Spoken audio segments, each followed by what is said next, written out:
Hello? Yeah, I'll be right there.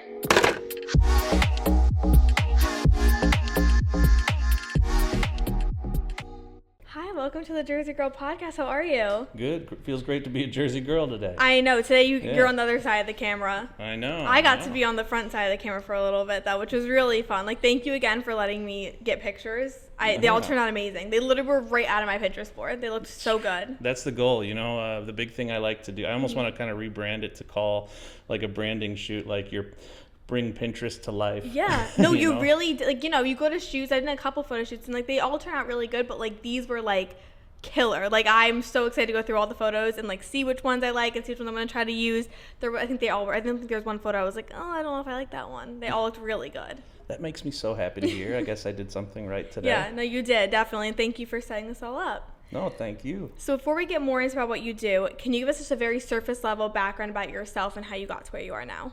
Yeah, so my background is I'm actually, I like to say I'm a recovering journalist. Mm-hmm. I went to college for broadcast journalism, and I was a news reporter, a news anchor for a few years out of school. It was cool at the time, but you get a lot of sad stories, but I got to work with cameras a lot, so I was actually filming my own stories, and we'd put together for the newscast at the end of the day.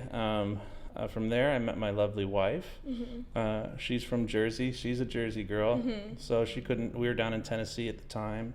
She was going to school there. I was working at the NBC station.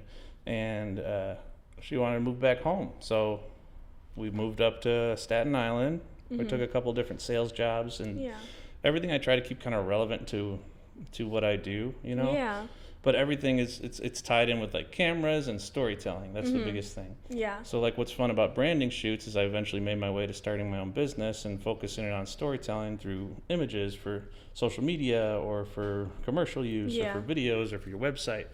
And branding shoots are telling a story of a brand because people don't always think about what's the story of their brand. They just kind of, I'll take a selfie with my phone or I'll do an AI headshot and that'll tell my story. But we kind of want more than that nowadays. Well, when we were doing each kind of section, because I know you did a couple different looks, you were like, well, what's the story for this one? What type of vibe are you going for? What's your brand like? And it's I never really thought, okay, so when I'm doing photos, I want it to be professional. I want these to be more fun and just outgoing. You don't think about the background behind the photo. Yeah, exactly, and it's every picture, 1,000 words, or whatever that old saying, right? Yeah. But it's absolutely true. You want to be, you want to tell a story with your photos, with your video, with everything you do, and that's what's cool about podcasts too. You're visually telling a story. As well. And it's a cool medium. Were you always into photography, or is that something that you grew into when you were in college? Were you a little kid with your camcorder? I know for me, I've always been into cameras. I've always been having a phone, an iPod, an iPad. I was making fake YouTube videos when I was younger. Was this always something that you had in you, or it didn't really come out until college? A little bit of both, right? In college, I was forced to use cameras a little more because of working in the news industry. But as a kid, I had Polaroid camera. I had a little Sony CyberShot back before you were probably born. And there was it had a 1 megapixel, and I was like, oh, this is a really nice camera. And it shot on these little CDs and on tapes. So the camera had a little CD that it actually shot into. So cool. It's kind of ridiculous. Yeah, but, I feel now everything's just digital. You get them automatically to your phone. I live in the right age. I don't think I could. I have no patience. I have no patience at all. A Polaroid camera is pushing it. I have to wait for the picture to develop. Oh yeah, so that was another thing too, is learning film photography. I dabbled in it. I'm trying to get back into it now, and my instant gratification too. I feel my mind is shifted to I need to be able to see what I just did, so I can pat myself on the back. Yeah. No, but really, it's the thing I really love about what I do now is that it's all about you helping the client really love themselves more, right?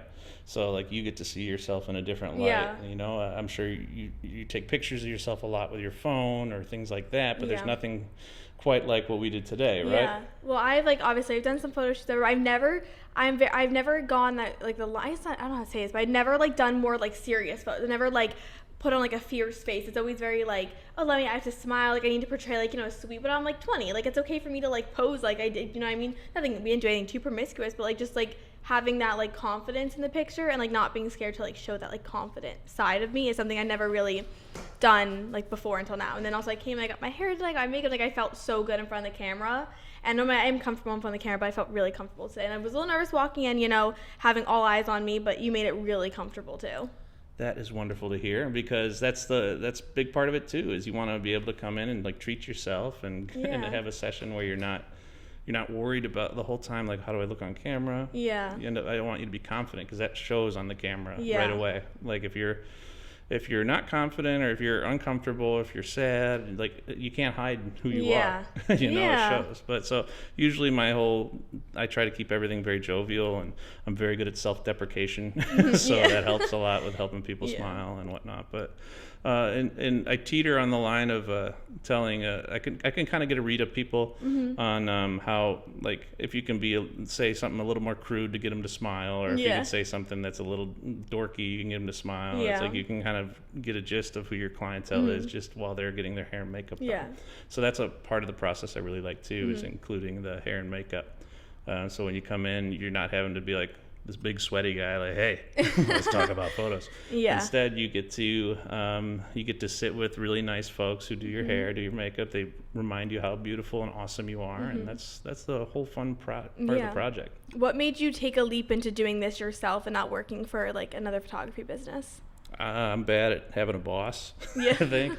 Also, it's like it's just, I worked for companies and saw how they do things, and I took little bits and pieces. So like I took understanding like what a CRM is and a customer relationship manager system, and creating my own, and then taking different sales tactics. I worked for bigger companies like Staples and their business to business team, where they're selling to other businesses.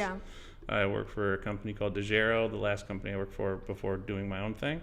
And it was a great job. I loved it. I got paid really well, but I traveled every week. I was never home. I never got, my dog forgot who I was. And she's around here somewhere. We lost her. By the way, if you come to any shoots, there's like a 90% chance that my dog will be there. She was so lovely. She was a fly on the wall. Maggie, come here, baby. So perfect. Where is she? She's probably laying on a rug somewhere. Oh, sitting in she's the hall. tired out. She's tired, but yeah. So like, I never saw my wife because of the fact that like we're barely seeing each other, you know. So like she was dealing with everything at home while I was on the road, and although it can be fun to be on the road and travel for work, it's like I didn't want that to be the case anymore. So I wanted to be more present at home. How have you developed your brand and your company and gotten more clients and just like really made yourself into a business? I feel like when you start off, it's like, okay, I'm doing this, but now you're doing it. Like you have a ton of clients, you do photo shoots all the time. Like how did you get there? Would you say any advice you would give to anyone else? Just go out there and try it. You know, you got to remember that there's no specific way to like do things. So I think the biggest problem, I mentor a lot of people. So a lot of young photographers or videographers or people who are just becoming content creators or entrepreneurs, they just want to, they say, okay, where's the one step-by-step guide? You know, what do we have to do? Do I have to go to school for this, or do I have to do that? And I have to remind them it's not about that. It's literally just about having your passion and your drive. So for me, I'm really talkative, as you could probably already tell on this. So I just go around and I introduce myself to people, and like around Somerville, where I live, and all sorts of different surrounding towns. I literally go to the downtowns and walk around and introduce myself. And at first, I started a little too cheap on pricing for a lot of stuff, so that's something I warn people. Goes, though. But don't do that to yourself, because if you become known as the cheaper price, then you actually end up getting known for it, and people will not choose you because of it, even if you're cheaper. They'll be like, oh, well, I don't know if I trust the product if it's only $100 or something like that. Or even $300 is like low to people. So. And we're in an area where you can actually charge your worth. So self-value is the biggest thing. That's the biggest hurdle. And I still struggle. Yeah, same with me. I struggle with that because I do like social media marketing, and I charge very low. And my boyfriend's always like, you can charge more. Like you are doing it better than like I see other people doing it. I'm like, yeah. But like, I don't know. I don't want it to come off as like asking too much. Well, it's your job. You know, when it's your job, they can't like, and I'm better saying it than doing it for myself. But if it's your job, you have to be able to live. You have to be able to afford to live. And who's to tell you what your value is besides you, right? Yeah, so you gotta decide and say, you know, I'm worth X amount a month, and I only really want to deal with 4 clients, let's say. So I need to make this amount of money each month. Make it happen. Going back to what you said about there's like no guidebook, that's something that I'm learning as I'm growing businesses is there's no right way to do it, and there's no guidebook. Like I'm going to college for business. nothing I've really taken out of my classes is something I can apply to what I'm doing now. Even like buying an LLC. There's no guidebook on what to buy, who to go to. Like, you look it up and it's just all these different companies being like, oh, choose me, pick me. And then there's all these underlying, like, just there's no book being like, here's exactly how to create a business. You kind of have to figure it out yourself, which is why it's like, you know. Yeah, it's a wild west a little bit. Yeah. Like, there's obviously rules and things you have to follow, Yeah. but if you really want to do it right, you have to do the research yourself and kind of get to understand what like what the rules are, what's going to get you in trouble versus not get you in trouble. I think my first when I started my LLC in New York, like New York State wants you to pay like $1,000 just to post your LLC in a newspaper as a listing, and there's companies upstate New York that get around it for you because you think since you live in New York City, you have to post in New York City. Yeah. They're like, no, you could pay us a fraction of the cost and we can list it up in Albany and that counts towards your New York LLC. So there's like sorts of, it's all about asking your friends, asking for advice, not being afraid to ask for help. Yeah. You know? That's the biggest thing. What is your creative process like when planning a photo shoot? So in the process before you started this, you asked for my Pinterest board, you asked for pictures and videos. How did you was there any is there a creative process you kind of go through? Is it kind of just like you look at pictures like, okay, I can do it now, I got this? Yeah, I mean, I look at the page of the person I'm working with a lot of times, and then they send me their creative inspo on Pinterest, and that gives me a little gist of what's interesting to them. But I also like to make sure that I just get a full understanding of all that's needed for it. So like the backdrop, the lighting situation, and I chose this room for us because there was a lot of natural light and things like that they're very much your vibe. But I also have an extra additional light in here too to have some fun with. So I think it's all about just understanding what you like. Pinterest helps so much. Yeah. That's why I was saying it'd be cool to make your Pinterest reality type of offering. No. Even if you do a video of showing a picture from the Pinterest board and then the picture you took, literally I think we got almost every single picture that was on Pinterest board. It was crazy. And then some, So you walk away feeling like you're the inspiration all of a sudden. It's not an inspo board. You are the inspiration. But also I feel like the entire thing is so it's so worth it. I walked in here, I had a coffee waiting for me, I had hair and makeup people already here, I had a camera, this was almost all set up. Your dog, it was just so welcoming, and I walked in every time, so I was I'm a little nervous, I don't know. And I walked in, I was a little had some nerves at first, but when you start talking to everyone's friendly, everyone's nice, they're asking you questions. It's fun to be on this side and being the person who's being asked the questions and being treated I guess a model for the day. It was really fun.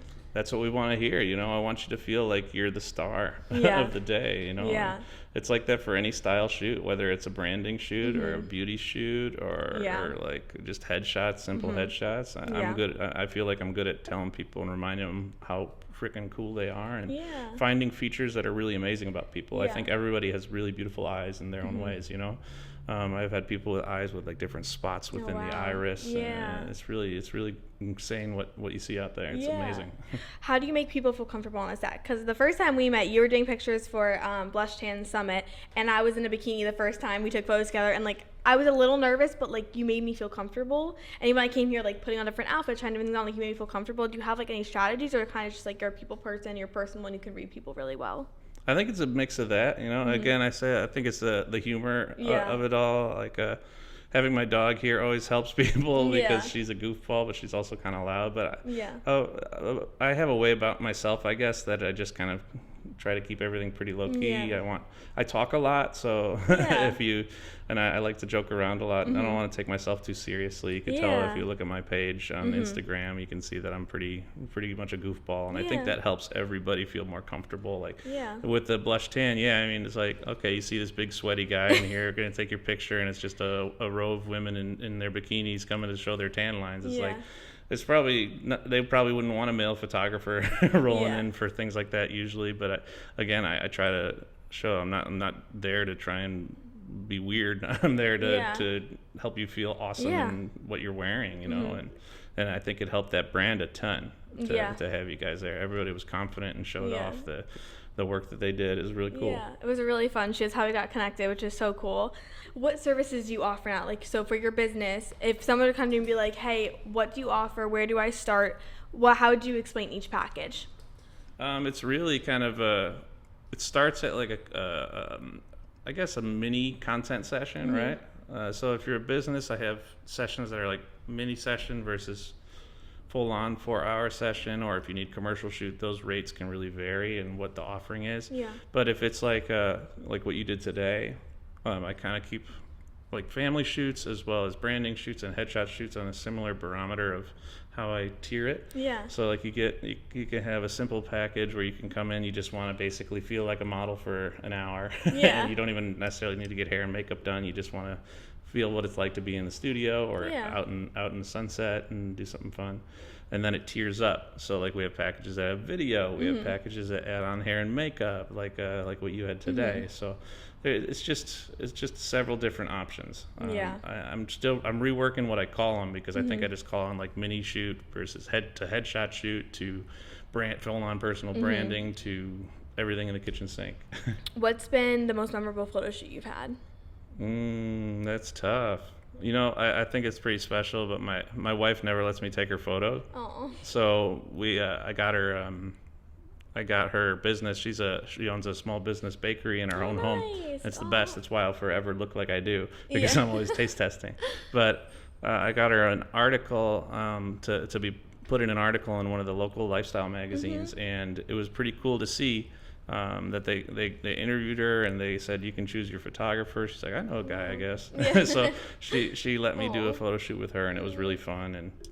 And again, she doesn't like getting her photo taken, but even after that, she's like super happy with it. Yeah. And it was fun to see. I feel like when like opposites attract. Like my boyfriend's so like not on social media, doesn't want to be in anything, and I'm like, yeah, like put me in front of the camera. Let's do all these fun pictures. So it's cool. It's funny to see how like, you know, she's like, get me away from the camera, and you're like, but like I'm like, you know, take pictures for a living. Exactly. And that's exactly what she's like. She's like, I don't want to be in front of the camera, but she's lovely. So it's she gives me one photo shoot a year, she says. That's good. At least you get one, you know. Yeah. How do you see the future of photography evolving? And AI is a mess with it. It's also helpful in many ways. Like it helps us in the editing process, but they kind of got us hooked on it like a drug, like Adobe, and so you start using it now. They'd be like, oh, by the way, you can't use that unlimited amount. You gotta use it X amount of times, then you gotta start paying for it. So I think that it's important for people to keep understanding the basics of photography. Yeah. When I teach my workshops, because that's another thing I do, I teach photography workshops either monthly or bi-monthly here at the studio. And I try to teach people how to shoot manual, how to know the basics of understanding your camera, because once you could do that, you can do pretty much anything. You can start understanding what aperture priority is or different settings in your camera. So I know you said you mentor a lot of people. What's one piece of advice that you give to a lot of young photographers that you get asked? Understand that we all have imposter syndrome. Like I still battle it. Like yesterday, I don't know who I was talking to. I was talking about how I look at my stuff. Instagram pushes all this stuff that I think is better than me out there at me, and it's like it's a tough game. Yeah. But just to keep churning through it, and always do something that you enjoy with it. Don't make yourself do photos of like things that you don't like. Like I don't like shooting big weddings anymore. Yeah. Like I find. Did you do weddings for a while? Yeah. How was that? It was okay. Yeah. I mean, there's some weddings were really nice, and then some were just like I was running around like a chicken with my head cut off. Yeah. And it wasn't worth it for me, and you have to wait forever for getting paid, and there's just too many variables. Well, in here it's more fun, it's more intimate. I get to see like my client, like you feel like, oh, this is awesome. I feel so cool after this and stuff like that, as opposed to a bride.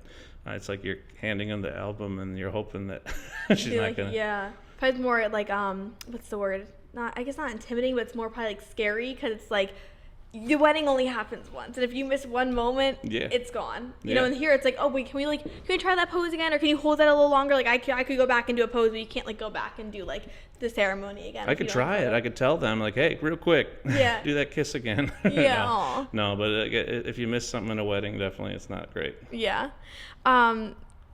How can people like find you if they want to get a photo shoot done, if they want to do what we did? I know you're going to do a video kind of explaining the background about everything. We got like all the sections and parts of today. Where can they find you, and like how can they get in contact with you? Yeah, I live on Instagram.